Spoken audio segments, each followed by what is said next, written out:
Néstor Humberto Martínez, exfiscal general de la Nación, ¿cuándo le va a contar cómo sucedieron el caso de la muerte de Jorge Enrique Pizano y Alejandro Pizano, hijo? Doctor Cianuro, cuéntele la verdad. ¿Cuánta fue la dosis que le dio para callarlos? Para que no contaran todo lo que sabían de usted, de todo lo torcido que es usted, corrupto. Porque el doctor Pizano sabía mucho de Odebrecht. Y usted trabajaba también para el grupo Aval del doctor Sarmiento. Usted es un corrupto. Cuéntele al país la verdad. Que esas muertes no queden impunes.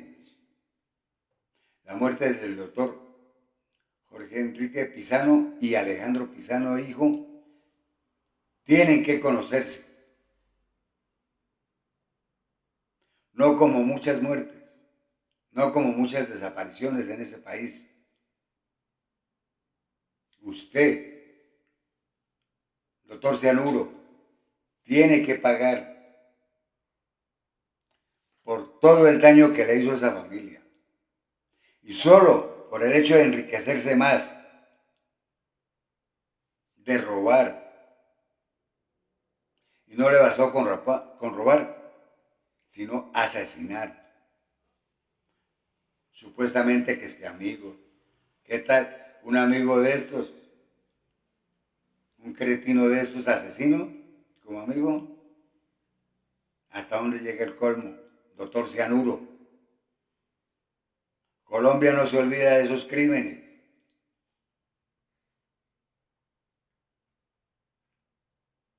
Que sabían toda la verdad. Y por destapar las ollas podridas de vos, los desapareciste con la dosis de cianuro. Malditos.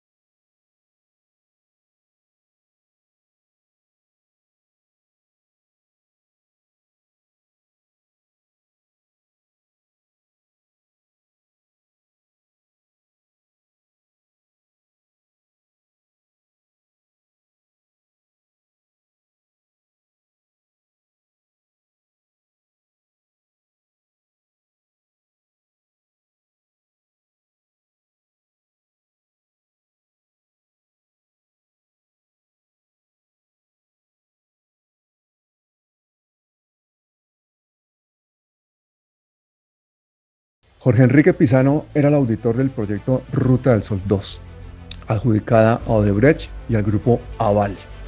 Al grupo Aval de un señor del que se habla demasiado poco en Colombia, que es Luis Carlos Sarmiento Angulo, a pesar de ser el dueño del país. Y cuando Pizano descubrió pago de sobornos a empresas y contratistas, lo comunicó a su amigo Néstor Humberto Martínez, que en ese momento era abogado de Luis Carlos Sarmiento Angulo, y quien posteriormente llegó a ser el fiscal general de la Nación. Curioso que no se declaró impedido.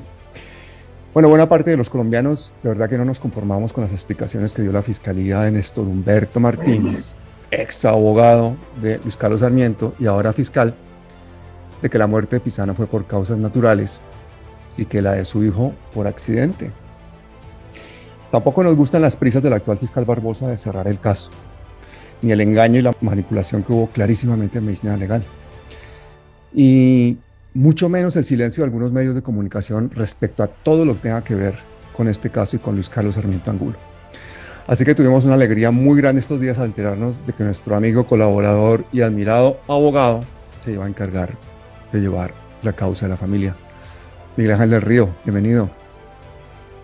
Pablo, un saludo como siempre para ti, a todos tus televidentes, a mi gran amigo Gonzalo Guillén y al doctor Javier Oviedo. Gracias por la invitación, Pablo. Supimos que la familia iba a llegar hasta las últimas consecuencias, que no iban a estar dispuestos a dejar impune la muerte de Jorge Enrique Pizano y de su hijo Alejandro. Y esta es la noticia de la semana, ¿no? Esa representación en manos tuyas. Pero la familia, que también confiaba en Néstor Humberto Martínez, ahora afirma rotundamente que las muertes fueron homicidios y que en los informes de medicina legal hubo manipulación. Razón por la cual también hemos invitado al doctor Javier Oviedo Gutiérrez, médico forense, presidente del Sindicato de Medicina Legal. Bienvenido, doctor Oviedo. Sí, muy buenos días para todos. Agradezco su invitación. Es importante, como en su momento se dio, que se haga claridad sobre lo que sucedió en ese momento con la actuación del entonces director Carlos Eduardo Valdés Moreno. Sí, señor. Y es que usted, doctor Oviedo, fue el que denunció a Carlos Valdés, el director de medicina en ese momento, que en rueda de prensa desde la fiscalía le mintió descaradamente al país diciendo que se habían hecho unas pruebas en unas manchas de sangre encontradas en una toalla y que no tenían cianuro, cuando en medicina legal ni siquiera había pruebas para buscar cianuro. Valdés además tuvo que renunciar y 2 meses después fue contratado por Martínez Neira como, pues, en la única forma en que podía contratarlo, asesor científico. Valdés fue convenientemente reemplazado por su mano derecha, Claudia del Pilar García, quien hoy en día es asesora en la Procuraduría, que es otro organismo donde permanecen engavetados los archivos de este caso. Y para terminar de poner todo sobre la mesa, pues teníamos que invitar ni más ni menos que a uno de los periodistas colombianos que no se arrodilla ante el poder, director de La Nueva Prensa, uno de los pocos medios de comunicación verdaderamente independientes de este país, y al que los invito que se suscriban ahora mismo, que no se conformen con ese periodismo arrodillado que hacen periodistas empresarios y mercenarios en grandes medios de comunicación. Bienvenido, Gonzalo Guillén. Pablo, muchas gracias por la invitación. Un saludo a Miguel Ángel, al doctor Oviedo. Creo que es la primera vez que un funcionario de medicina legal muy informado sobre este caso habla ante la opinión pública. El caso de Jorge Enrique Pizano se desarchive y comience realmente una investigación. Por lo que para mí, como muchas personas, no fue una muerte natural, sino un homicidio asqueroso. Y por eso creo que la primera pregunta es para Miguel Ángel, porque, bueno, Miguel, ¿qué ha sucedido para que la familia cambie de actitud, para que de repente crean que la muerte de los Pizano son homicidios y no muerte natural y accidente? ¿Qué ha hecho que la familia cambie su actitud? Sí, Pablo, en eso tienes toda la razón. Con Gonzalo, Gonzalo siempre ha sido un gran seguidor de este caso. Ha recopilado además muchísima información. De hecho, fue en La Nueva Prensa donde precisamente la doctora Luz Estela González saca una declaración que sirve, entre otras cosas, para abrir una nueva línea de investigación que no se había abierto porque, entre otras cosas, la línea de investigación de la muerte de Jorge Enrique Pizano había terminado o había concluido que era muerte natural. A partir de la declaración de la doctora Luz Estela se abre una nueva línea de investigación que terminó nuevamente en archivo en julio de 2022. Y para allá vamos igualmente en el tema de Alejandro, el hijo de Jorge Enrique, a una solicitud también de archivo por parte de la Fiscalía. ¿Qué motivó finalmente que la familia volviera? La familia, de alguna manera, se mantuvo al margen de la situación por muchas razones. Pero digamos que una de las más importantes era la manipulación del propio Néstor Humberto Martínez. Néstor Humberto Martínez, con base en esa presunta amistad, que prefiero no tener ese tipo de amigos además en la vida, con base en esa presunta amistad, el hijo de Néstor Humberto Martínez estaba muy cerca de la familia Pizano y de las hijas de Jorge Enrique. Entonces, ese ejercicio de manipulación no permitía que su familia pudiera de alguna manera adelantar la investigación. Todo eso estaba durmiendo a placeres de la Fiscalía, hasta que en una entrevista reciente de Néstor Humberto Martínez en una emisora tradicional, con un gran cinismo, advierte públicamente que él tenía una buena amistad con Jorge Enrique, que Jorge Enrique no tenía problemas psicológicos, una gran muestra de cinismo que generó específicamente en María Carolina, la hija de Jorge Enrique, una gran indignación, una gran molestia por la memoria de Jorge Enrique. A partir de ese momento, entonces, junto con Gonzalo, yo hablé con Gonzalo sobre esa indignación. Gonzalo entonces habló con María Carolina y con la familia, y a partir de ahí entonces llegamos nuevamente en este expediente, donde en pocas semanas he podido establecer una cantidad de situaciones irregulares, Pablo. La sensación de que detrás de todo esto hay una gran miseria escondida.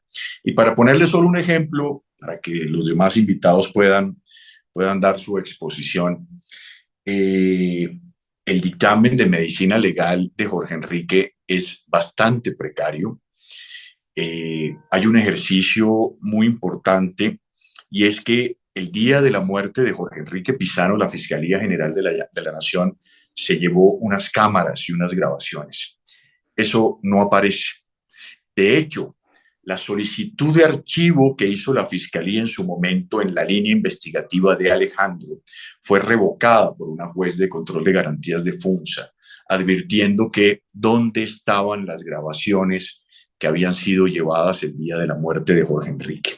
Tanto así, y con esto termino esta primera parte, que la Fiscalía en la solicitud, en la orden de archivo y en su solicitud frente a la juez, advierte que Jorge Enrique no temía por su vida ni que tenía ningún problema de seguridad. Y entonces aparece una declaración de un vecino de Jorge Enrique de su finca de Subachoque que dice, él sí estaba muy preocupado con su seguridad, y un mes y medio antes instaló unas cámaras en la puerta de su finca. Esas cámaras y lo que contienen nunca fueron incorporadas por la Fiscalía. Esa, entre muchas otras cosas que a lo largo del programa podemos ir de alguna manera mostrándole a la opinión pública. Claro, claro, imagínate la información que puede haber en esas cámaras de quién entonces salió de esa finca los días anteriores, el mismo día incluso, y de dónde salió todo el tema de la botella de agua y todo esto. Pero Gonzalo, Pizano tomó la precaución de grabar esa conversación con Martínez Neira en la que cuenta que le están pasando sobornos de Odebrecht a gente, y en esos audios Néstor Humberto Martínez, entre risas, pues dice que eso es una coima, y en otras partes textualmente señala que se podría tratar incluso de pagos para paramilitarismo. Es decir, este hombre sabía todo eso. La cantidad de evidencias en contra de Néstor Humberto Martínez son abrumadoras, no en este, sino en muchos casos. Ahora creo que deberíamos hacer una reseña sobre el personaje. Pero la pregunta es, ¿cuál es el miedo que le tiene todo el país a este señor? ¿Por qué es tan poderoso? Bueno, ya al país no le tiene tanto miedo, pero le tienen miedo porque es un tipo, es un delincuente tremendamente sucio y artero.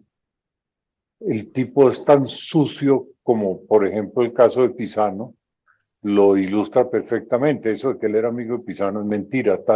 No era amigo que Pizano fue y lo grabó, porque Pizano sabía perfectamente, no que él era su amigo, sino que él era el abogado del usurero, este viejo, ¿cómo se llama? El del Grupo Aval, Sarmiento Angulo, y él sabía que él era un operario de esas porquerías y dejó las grabaciones que son sumamente claras. Le tienen miedo porque es un tipo que ha ido incrustándose en toda clase de posiciones del Estado incluso para legislar en favor de él y legislar en favor de sus clientes.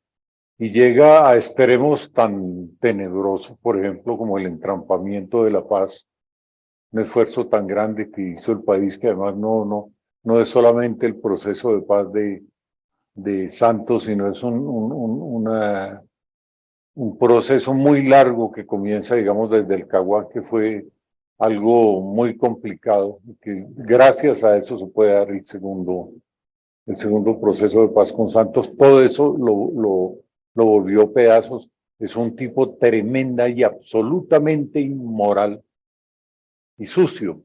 Y por eso la gente le tiene miedo y está muy entroncado en el poder. Por fortuna en este gobierno, que ya no es un gobierno del estilo de los que ha habido antes, ha perdido por lo menos el 50 o el 60% del poder que tenía en las manos. Le toca acudir a elementos como el periódico que tiene su patrón, que es El Tiempo, que es una gacetilla de suciedades y mentiras.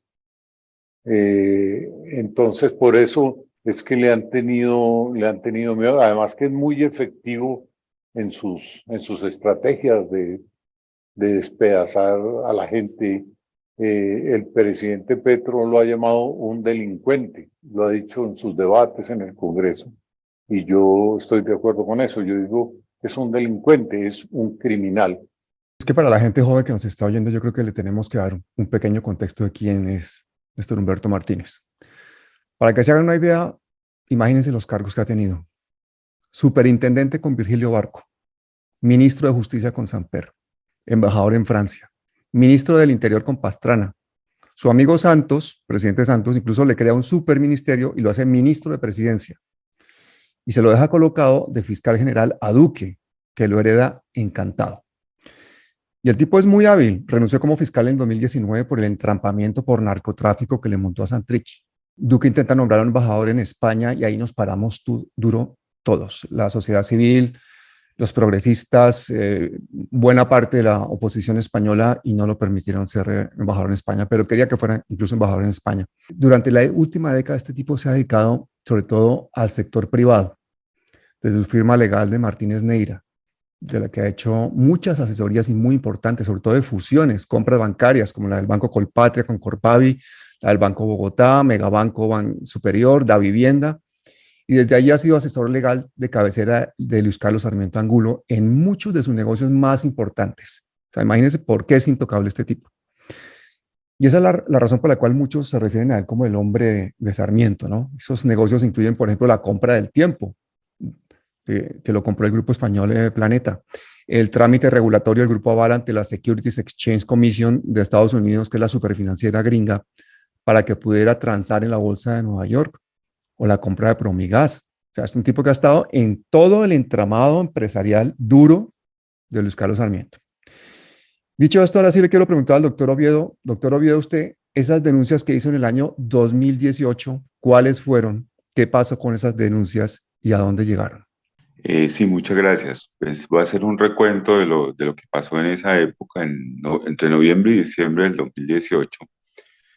El entonces director de Medicina Legal, Carlos Eduardo Valdés Moreno, empezó a hacer unas declaraciones en medios. Esas declaraciones, como nosotros lo dijimos en la denuncia del 10 de diciembre, iban en contra de la verdad científica. Es decir, nuestros peritos habían determinado unas cosas, pero él salía a medios a decir otras cosas. Estaba poniendo en tela de juicio la verdad científica, la verdad de nuestros científicos y nuestros peritos. Eso llevó a que nuestra organización sindical pues definiera que teníamos que salir y hacer algo porque se pondría en tela de juicio eh, digamos, la verdad científica. ¿Por qué digo la verdad científica? Porque él en sus versiones a los medios salió y dijo que en las pruebas que se habían hecho a unas muestras que estaban en formaldehído, unas muestras de unos fragmentos de tejidos que estaban en formaldehído, se había hecho una prueba para buscar cianuro y había sido negativo. Pues resulta que en el instituto hay unas guías y procedimientos establecidos que determinan qué muestras son actas y qué muestras no son actas para determinar los tóxicos. Y son procedimientos que deben seguirse porque están aprobados. Es más, en la guía 25 del instituto, que fue aprobada por él mismo en años anteriores, se dice que para que las muestras no aptas para exámenes toxicológicos, una es aquellas que están con formaldehído. Aún así, él, pues, lo que pensamos es porque en la misma guía dice que si se recibe una de esas muestras, el laboratorio lo que tiene que hacer es decir, es una muestra no apta y no procesarla. Nos preguntamos si eso está en la guía y en el procedimiento, ¿por qué se procesó a pesar de que decía que no era apta para eso? Aún así se procesó y se dio un resultado. Pero es que el problema es que cuando esa clase de muestras, los tejidos en formaldehído, se les hace ese análisis, que no es una muestra apta, pero aún si se hace, pues si ustedes ven en la literatura científica, pues eso hace, pues es muy difícil detectar el cianuro, ¿sí? O no se detecta. Entonces, esa fue la primera denuncia que hicimos y había otros casos en los cuales nosotros pusimos otros casos también en los cuales habíamos hecho un seguimiento y él salía a decir unas declaraciones que no eran ciertas y no podía decirlas hablando en el ámbito científico. El, Ahí llama también la atención otra cosa y es que él habla de, si bien es cierto, la necropsia no se hizo en el instituto, se hizo, y no fue una necropsia médica legal, sino una necropsia clínica, sí nos preguntamos, él salió a decir que había una muestra de humor vítreo. ¿Dónde está esa muestra de humor vítreo y dónde se analizó? Nosotros pensamos que esa muestra nunca existió. ¿Por qué lo dijo? No sabemos. Pero esa muestra no existió desde nuestro punto de vista. ¿Dónde se hizo la necropsia? Creo que era en Funza o en un hospital. ¿Y eso es un Además, procedimiento normal que se haya hecho esa necropsia allí? digamos que sí, digamos que había una opción, es una muerte, digamos que una muerte súbita en la casa, donde se tiene dos opciones. Como no se sabe la causa de la muerte, se puede hacer una necropsia clínica o una necropsia médico-legal, depende del contexto, ¿sí? Se decidió que se tenía que hacer una necropsia clínica, porque según entendimos, él llegó sin signos vitales al centro de salud, al hospital, al centro médico. El Instituto de Medicina Legal sí está capacitado para diagnosticar un envenenamiento por cianuro. Sí, claro. Si en este momento y en ese momento ese cuerpo hubiera llegado, pues hubieran tomado los fluidos en el cuales se puede determinar el cianuro. Llama la atención otra cosa que nos llama la atención es que quien realizó la necropsia clínica es el doctor y patólogo Pedro Emilio Morales. El doctor Pedro Emilio Morales, en ese momento, él estaba fuera del instituto, pero él fue funcionario del instituto por muchos años como patólogo y trabajó en el área de patología y se desempeñó antes de salir como subdirector de servicios forenses. Y entonces nosotros nos preguntábamos, bueno, si el doctor Valdés está diciendo que se tomaron muestras esas muestras de tejidos en formaldehído, normalmente se toman en una necropsia clínica para un estudio de histopatología, que es un estudio en el cual esos tejidos van a un tratamiento, se ponen en unas placas y un patólogo hace la lectura, o sea, mira por el microscopio y hace un diagnóstico microscópico. Y se sabe, pues, la idea es saber si hay una patología que explique la muerte. Nosotros nunca conocimos ni nunca supimos el resultado de ese estudio de histopatología, ni en los medios se ha dicho cuál fue el resultado de ese estudio de histopatología, porque si bien es cierto, si era un infarto, una muerte natural por un infarto, como lo han venido diciendo, pues ahí en el estudio de histopatología debió darse ese resultado, ¿sí? Entonces, no nos explicamos eso. La otra cosa es, si fue una necropsia clínica, ¿por qué Valdés dice que tomaron humor vítreo? O sea, ¿estaban pensando en otra cosa? Cuando usted toma fluidos es porque está pensando en otra cosa, en otra causa de muerte. Entonces, Pensamos que esa muestra nunca existió, pero él lo dijo a los medios de comunicación, ¿sí? Entonces, todo esto llevó a que se cuestionara eso y, y a pesar, o sea, debió haber una orden superior para procesar esas muestras a sabiendas que el procedimiento decía que no se podían procesar o que no era una muestra apta para analizarlas. Ya posteriormente, en las declaraciones, él dice que hay una toalla, que la toalla tiene una mancha, que de la mancha, eh, decía que el análisis de la mancha era el ADN de Pisano y fuera de eso, que esa mancha, la mancha no tenía cianuro. Entonces volvemos a lo mismo, es que la mancha de sangre no tampoco estaba dentro de las muestras actas para hacer eso, ¿sí? Y eh, finalmente, como el 20 de diciembre, en la W sale revelan un dictamen de biología forense que lo hicieron nuestros peritos, donde decía que ni siquiera no era sangre. Y entonces, de donde él sale a decir que era sangre, que no tenía cianuro. O sea, todo estaba, y ahí es donde se ocurre la renuncia del director Carlos Eduardo Valdés Moreno. Doctor, y ahora que habla de ADN, ¿se encontró ADN de Pisano en la botella?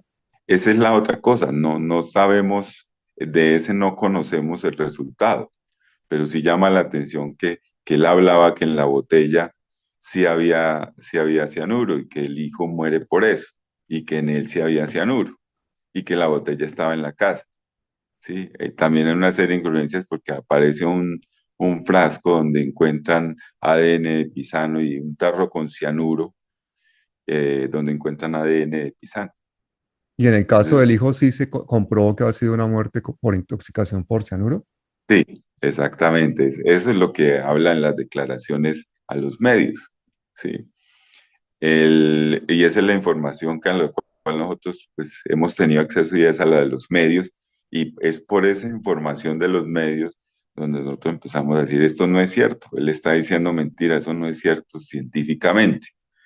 Nosotros, posteriormente a la denuncia que hicimos pública el diciembre 10 a medios en rueda de prensa, nosotros inician una investigación. Ese mismo día nos llega a los correos del presidente y del vicepresidente un correo directamente del fiscal general Néstor Humberto Martínez, informándonos que recibió la denuncia y nos da inclusive su denuncia ha sido radicada con el número de noticia criminal tal, y a los pocos horas nos dice qué fiscal es el que tiene el caso. Nos llamaron posteriormente a aclaración en la Procuraduría, en enero tal vez o febrero del siguiente año, el 2019. Yo asistí, le di los soportes que teníamos para la denuncia, lo que le estoy diciendo, o sea, las guías, eso va en contra de las guías, va, y todas las irregularidades del proceso. Hemos estado desde el año 2018 pendientes de qué ha pasado con esa denuncia. En diciembre, precisamente en diciembre del año pasado, del 2022, nosotros escribimos a la Procuraduría, a la doctora Margarita Cabello Blanco, la procuradora, preguntando en qué iba el proceso. Pues nosotros habíamos sido los que habíamos hecho la denuncia y queríamos información de qué había pasado y en qué iba el proceso. La respuesta es, me permito leerla, dice aquí de Bogotá, 23 de diciembre del 2022, Procuraduría General de la Nación, señores Javier Oviedo Gutiérrez y Gerson Carvajal, presidente y vicepresidente de Sindeme Ilegal, el expediente número tal, y nos dice, con el fin de atender la solicitud del radicado tal relativo a solicitar informe del estado actual del proceso de la referencia, se procede a responder en los siguientes términos. En este proceso, la Procuraduría Tercera Alegada para la Investigación y Juzgamiento Penal por auto del 22 de julio del 2020 resolvió formular pliego de cargos en contra del señor Carlos Eduardo Valdés Moreno en su condición de director general del Instituto de Medicina Legal para la época de los hechos de edición que fue notificada el 24 de julio del 2020, 2 años después. Por auto del 10 de agosto del 2021, la Procuraduría Tercera Delegada para la Investigación y el Juzgamiento Penal, en cumplimiento de las resoluciones 207 y 217 del 2021, remitió por competencia el proceso disciplinario a la Procuraduría Delegada para el Juzgamiento Disciplinario de Reparto, correspondiéndole el conocimiento de la Procuraduría Segunda Delegada para la Vigilancia Administrativa, hoy Procuraduría Delegada Disciplinaria de Juzgamiento 2. Actualmente el proceso se encuentra en práctica de pruebas documentales y testimoniales. Ese Bueno, es el estado del proceso de la y denuncia. ahora tenemos otro problema, el que esté la mano derecha de Valdés ahora en la Procuraduría, ¿es un motivo para sospechar que eso se pueda obstaculizar a ese nivel, Miguel Ángel? Es un problema y eso hay que resolverlo, Pablo. Yo pienso que la presión de estas últimas semanas tiene que generar alguna consecuencia. Yo le anticipo algo al doctor Oviedo, y es que dentro de la orden de archivo de julio de 2022 se establece que en la boca de la botella con cianuro encontraron muestras de ADN de Jorge Enrique. Es decir, le incluyen a eso incluso un evento adicional más complejo desde el punto de vista científico. Porque entonces, si encuentran muestras de ADN en la boca de la botella con cianuro, es o él se la tomó con cianuro o la tomó previamente cuando tenía el agua saborizada y después le sacaron el agua e introdujeron el cianuro. Es decir, mucha más complejidad al tema. Pero lo que usted dice, o lo que dice el doctor Oviedo, Pablo, es muy cierto con relación al dictamen sobre la muerte de Jorge Enrique, porque valga la pena adicionar, doctor Oviedo, dice la orden de archivo que ellos no pueden determinar exactamente la causa de la muerte, o que la causa de la muerte haya sido por un tema cardíaco o por una arritmia cardíaca. Y empiezan, y es muy curioso además porque se alejan de lo científico para llegar a lo especulativo. Hacen una construcción indiciaria donde establecen que, como él había tenido unos antecedentes cardíacos, eso significa que necesariamente, para poder construir el tema científico, debió haber sido esa la causa, porque el nivel de estrés y la presión por su proceso penal lo llevó entonces a ese evento cardíaco. Pero dentro de la orden de archivo establecen lo que usted dice y lo dejan de lado. Y dicen que es imposible establecer la presencia de cianuro en el entendido que el formol en el que estaban los tejidos y los órganos de Jorge Enrique, al entrar en contacto con el cianuro, elimina la posibilidad de descubrirlo. Es decir, palabras más, palabras menos, ese resultado científico nada concluye. Entonces, esa es una de las razones, Pablo, por ejemplo, que me lleva a mí a establecer que esto debe investigarse con rigurosidad. La Fiscalía tiene como práctica común que las investigaciones duran toda la vida. De hecho, esas famosas investigaciones donde declaran los delitos de lesa humanidad es el engaño más grande que existe en el sistema judicial, porque eso lo que hace es que jamás se investigue nada. Entonces, la Fiscalía se precia de que las investigaciones se demoran muchísimo. Estas investigaciones, o estos resultados más bien, fueron express. Y fueron express en una institución que en ese momento era la policía política del Estado, porque valga la pena advertir que la Fiscalía General de la Nación, desde el punto de vista del poder punitivo, es la policía política de los gobiernos de turno. Y en ese momento, la Fiscalía General de la Nación, comandada por Néstor Humberto Martínez, era un ejercicio de persecución política. Y encontrar un nicho de información como el que tenía Jorge Enrique Pizano, que entre otras cosas tenía correos y comunicación importante con muchas personas, vale la pena. La última declaración judicial de Jorge Enrique Pizano fue ante la superintendencia del doctor Pablo Felipe Robledo.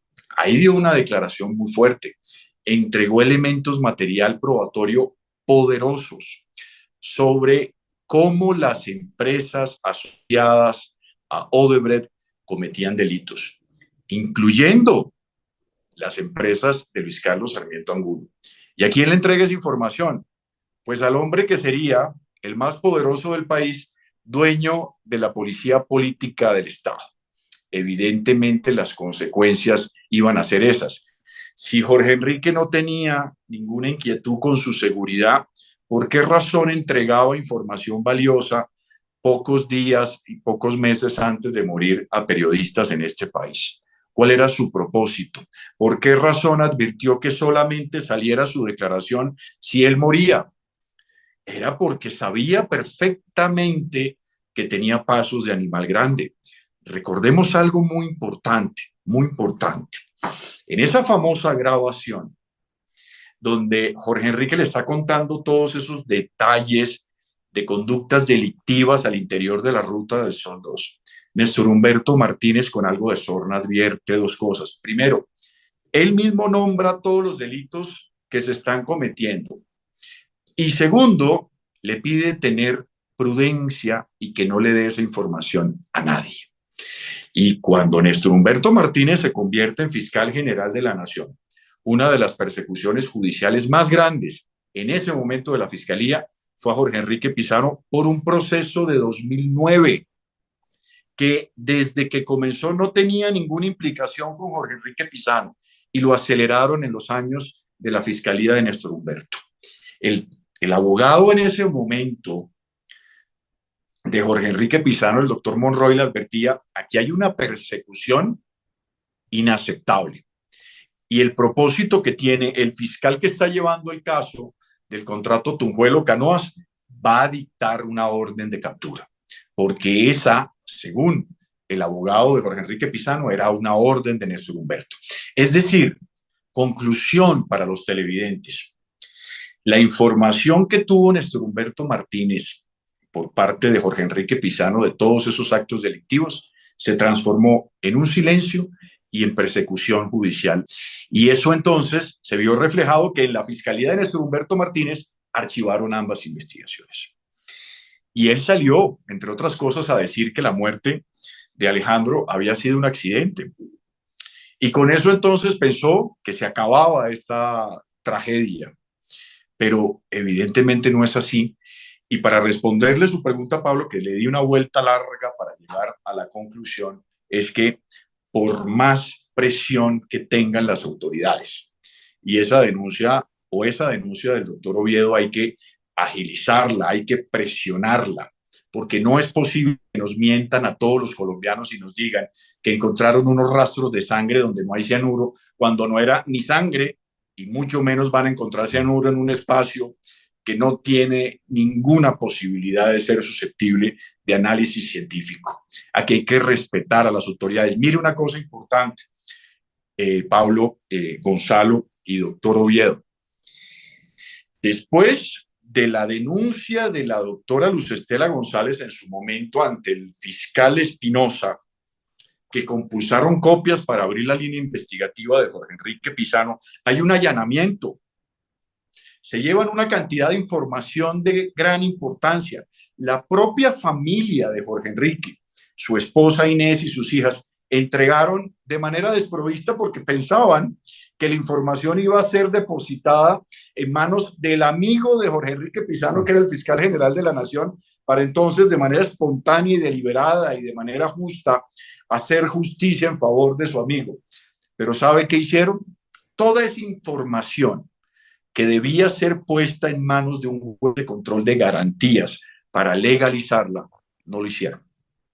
Dejaron pasar el tiempo deliberadamente hasta que una funcionaria del Ministerio Público les dijo: oiga, si ustedes se llevaron una información en un allanamiento, ustedes tienen que legalizarla frente a un juez. Y entonces en ese momento salió Néstor Humberto Martínez y otros funcionarios a decir: sí, qué vergüenza, vamos a legalizarla. Claro, el juez de control de garantías inmediatamente dijo: a ustedes se les venció el tiempo constitucional para legalizar esa información. Esa información está en poder de la Fiscalía. Jamás la utilizaron jamás la han puesto en conocimiento de las autoridades y es información valiosa. Deliberadamente escondieron la forma de legalizar constitucionalmente todos los chats y todas las conversaciones y todos los documentos entregados por la familia de Jorge Enrique. Mire todos los delitos que se han cometido. ¿Eso es de lo mismo? Ah, no. Soborno, lavado de activos, falsedad en documentos privados, administración desleal, abuso de confianza, estafa, hurto, agravado por la confianza. El del abuso de confianza es lo que más... Asesorías especiales contratadas por concesionarias Ruta del Sol. Entonces ahora estamos en un problema, es que no sabemos en qué estamos metidos. Sí. No sabemos si es que le están dando plata a los paramilitares. Sí, si hay corrupción, se la están robando ellos, ladrones. Venga, le digo todas las hipótesis que estamos hablando. No sabemos si se están pagando coimas desde aquí para gobiernos extranjeros y no sabemos si están pagando coimas aquí en el gobierno colombiano.